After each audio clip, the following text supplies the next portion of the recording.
Alrighty, folks, welcome back to our latest episode of Coast Sports Chat. With me today is men's and women's water polo. We have head coach Dan Matulis, head coach for both men's and women's team, along with Journey Werner on the women's team and Arnaud Parmentier on the men's team. Thanks for being a part of this today, you guys. Thank you. Coach Dan, let's start with you. You're kind of the rookie of this whole thing. So tell us about your time here at Orange Coast since being hired back in May. What's it been like, in addition to, having a newborn child and COVID and 2 new jobs, and otherwise your life's been pretty mellow. Tell me what it's been like over these last couple of months. I think the word that comes to mind is adaptable, right? So obviously adapting to life changes at home with the birth of our son, and then being able to get to meet the athletes. We have 2 second-year athletes on with Journey and Arnaud that have really stood out, done a really great job with leadership with our group so far, and then doing something that, at least to my knowledge, has never been done before in athletics, which is having Zoom practices and being fully online. So I think it's been a team effort, a team approach, and so we've done a great job of being able to collaborate to keep student athletes engaged, keep us learning, and keep us ready for season when we have that.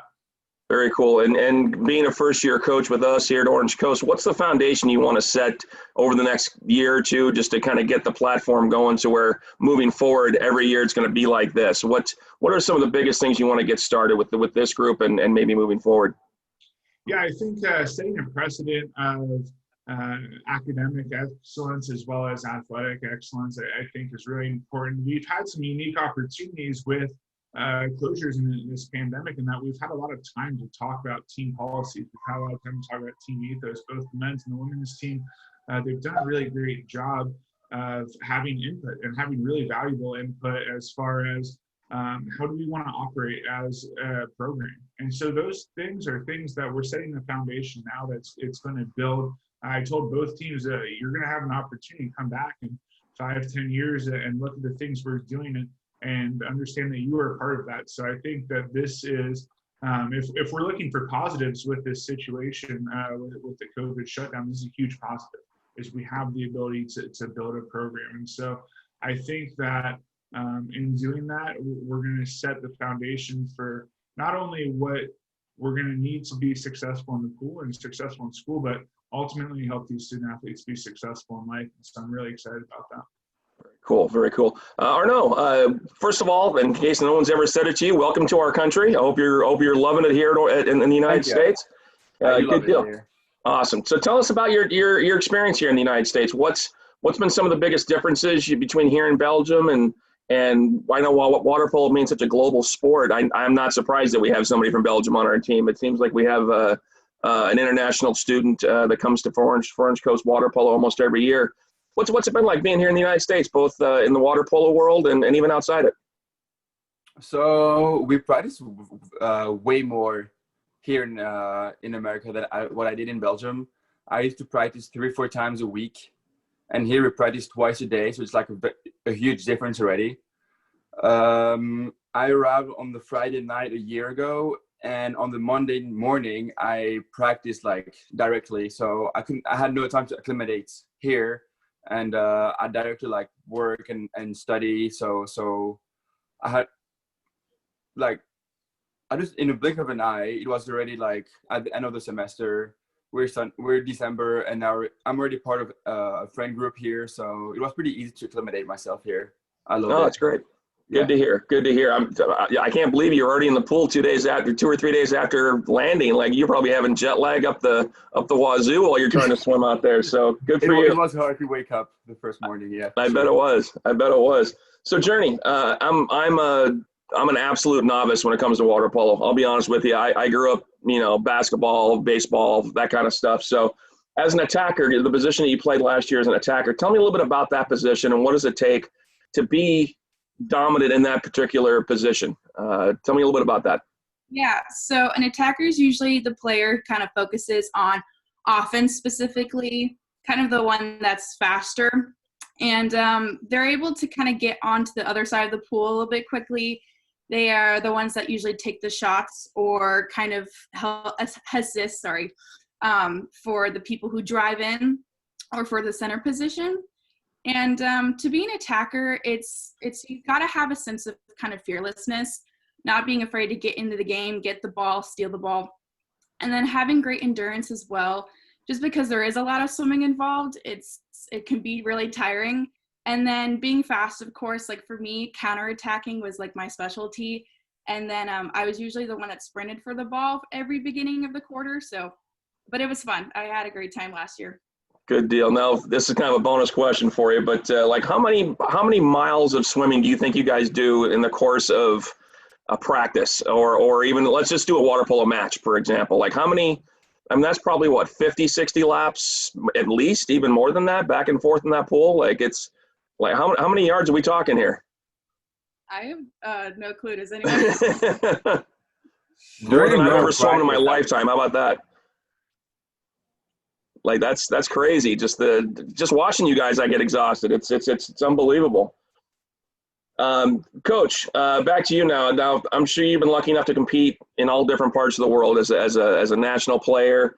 Do you have a favorite memory? What are some of your favorite countries you ever competed in? And is there one or two that you're like, why do we play there?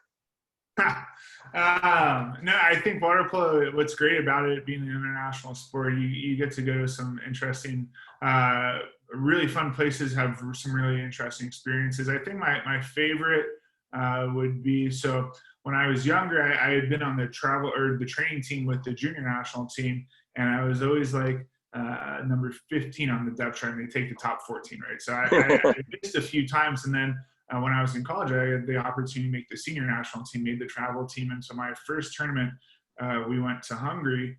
And I think playing in front of the national fans. So we were the U.S. team, we're playing against the Hungarian national team.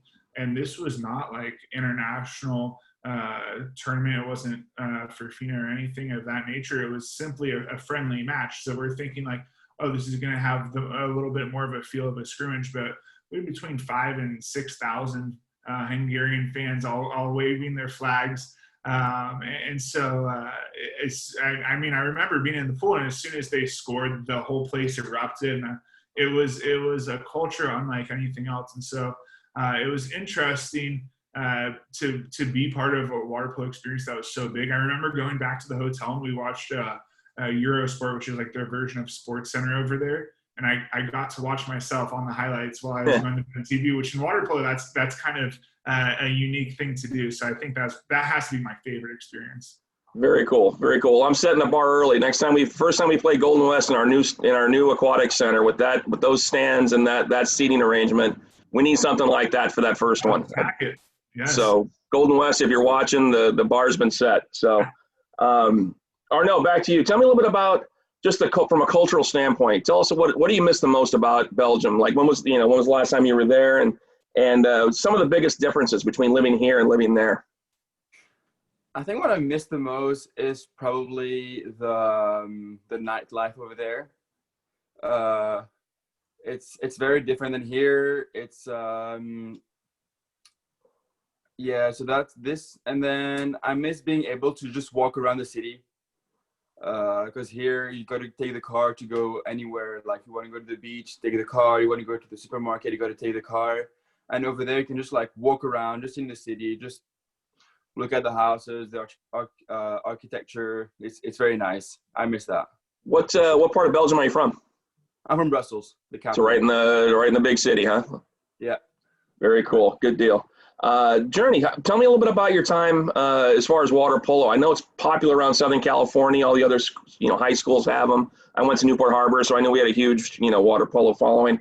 What was it about it's not the type of sport that kids kind of strive to play as a young kid. So what got you into it at a young age? Yeah, so I was a club swimmer both in middle school and high school, so that was kind of where I started. And then a friend recruited me my freshman year of high school, said, hey, there's a new water polo team. And so like it was pretty much the inaugural year, but because there weren't enough girls on the team, they actually put us on the boys team. So I pretty much played with the boys all 4 years of my high school, which was like a little bit different, but I had a great time, and that's why I fell in love with the sport, was because of high school. And I just had to like keep playing. So I was like, hey, why not come to OCC and keep going? So. Very cool. We're glad to have you here. Coach, kind of a fun question for you. What's the biggest advantage of being 6'11"? The biggest advantage. So I joke with my wife, all the advantages, they're starting to pass me by. You know, athletically, it's great. You know, I have a 7-foot wingspan, so that helps a lot in water polo. But now that I'm retired from athletics, now it's turning into a disadvantage in ways like airplane seats, fitting in cars, things like that. So yeah, it's been fun though. It's good. I was going to ask you, what's it like to fly in an airplane? I assume the middle seat's never an option for you. Oh yeah, never an option. You know, sometimes like I get pity from flight attendants. I get moved to extra row seats, and so that's like always a huge plus for me. But yeah, just be adaptable. It is what it is, right? Nothing you can really do about it. So Arnaud, back to your world. Just to add to that advantage to the 6'11". Mm-hmm. As a coach, it's pretty scary. Like for us, it's pretty scary to have a 6'11". You're already in the water, and then you have a big coach there just looking up to you. It's an advantage too. I was gonna say, Dan, you got to use that. You got to use that to your advantage. Just scare the hell out of these kids. You know, that's one way to get them swimming. You know. Absolutely, yeah. It's you know, it's something though. It's hilarious with officials. I've had the experience before where if I walk up to official, like they'll start to. I've gotten yellow cards before for just asking questions, and I have a very calm thing. I don't yell at officials. I don't disrespect officials, anything like that. But I think sometimes you see someone like that big walking to you, and with a fast pace, and it's like, oh, this isn't good. So, you know, it's just you have to be mindful of it and totally adjust. But yeah. Journey, I'm sure you have no fear of Dan. He seems like he's just a big teddy bear, right? Like everything's good. Yeah. Oh yeah. So Arnaud, tell me another Belgian question for you here. What, as far as food, I know all kids like to eat around here. So tell me something that you have in Belgium that we don't have here in this country that you miss. Like what's some meal that you're dying to have when you get back there, and vice versa? What's your favorite thing you have in the States? So it's called a mitraillette in French, and the translation is a submachine gun. So that's literally yeah. And so it's in a baguette. You put patty, you put some vegetables, and then you put a shit ton of fries on top too. Yeah. So Belgium is pretty known for our fries, our Belgian fries, which are way better than the one over here. So I miss those too. If you could bring something back to Belgium though, what would it be? In-N-Out burger? Everyone loves In-N-Out burgers. Probably In-N-Out for sure, or like Islands. I love Islands too. Islands, there you go. Yeah. Nice. Very cool.